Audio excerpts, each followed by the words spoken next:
So natapos na po yung ginagawa po natin. Ano, ito na lang po yung tingnan nyo. Sa mga sa mga may mga nalulustrate na po na mga tornilyo sa may ilalim, sa may footrest, pwede nyo po sigurong gawin ito. O yan, nandito si Kuya. So papayos daw niya po itong center guide. Nabali na yung ilan yung natira na tornilyo? Dalawa na lang.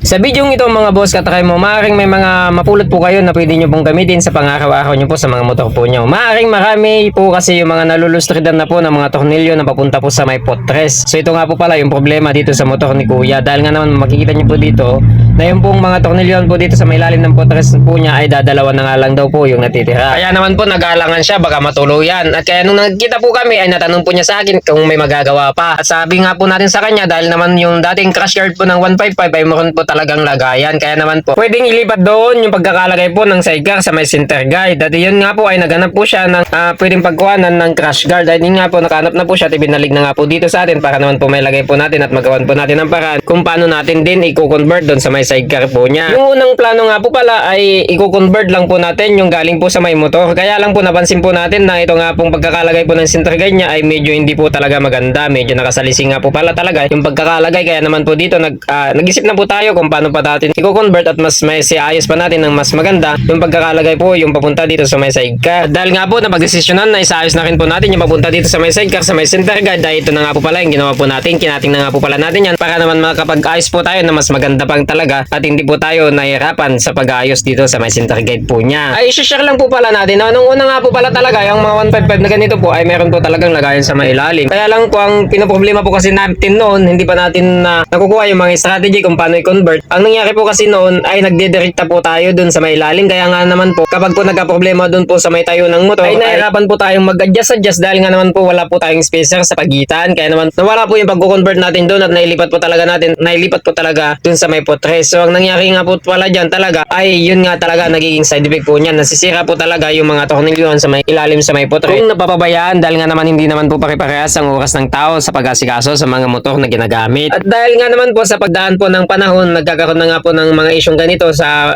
potres sa may ilalim ay napaisip na po tayo ng mga dapat na gagawin para po may convert ng mas maayos. At makakapaglagay pa po tayo ng spacer sa pagitan ng sidecar at saka ng motor para masaayos po natin yung tayo ng motor sa may sidecar. Kaya naman po dito i-apply na po natin yung mga ginagawa na po natin na para doon po sa conversion sa may ilalim ng potres ng 155. So kung makikita nyo po dito mayroon po tayong flat bar dyan na hawak. Yan po yung ilalagay po natin sa may parting ilalim. Yan po yung itutornilyo po natin dun sa may tornilyuan dun po sa may crash guard at dyan po natin i-connect naman yung papunta po dun sa may potres. Meron din po siyang bakal na ilalagay po natin na nakaayon din po sa may potres at dun po natin ilalagay naman yung angle bar. At kapag po na-tornilyo na natin po yung flat bar na po yun ay meron naman po tayong nilikong bakal dyan na 16mm na plain. Yun naman po ang i-spot po natin dun sa may flat bar palabas po para nakatabi po siya dun sa may potres.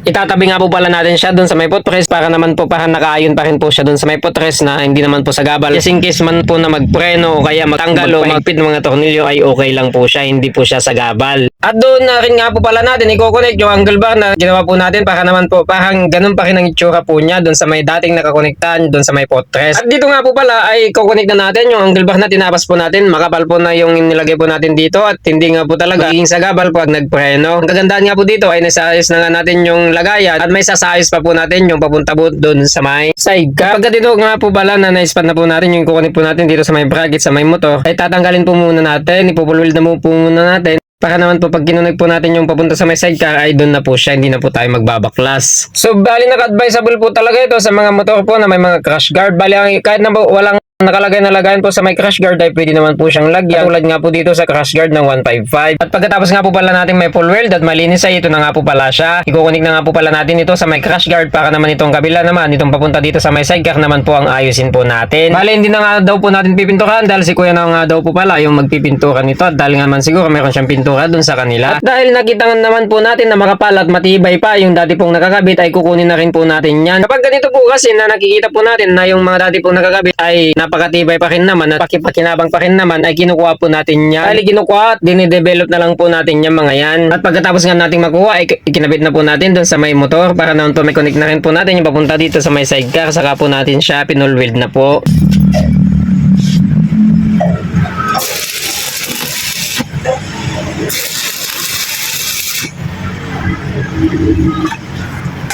So natapos na po yung ginagawa po natin. Ano, ito na lang po yung tingnan nyo. Sa mga sa mga may mga nalulustrate na po na mga tornilyo sa may ilalim, sa may footrest, pwede nyo po sigurong gawin ito. Ayan o. Bali may adaptation po siya galing dun sa engine protector. So doon na lang po natin kinabit yung panang alignment niya. Ayan o. Tapos ito po. Ganun pa rin naman yung natin, may center guide pa rin na natatanggal. Yan. Bali nag-adapt lang po tayo ng extension papunta po sa may ilalim.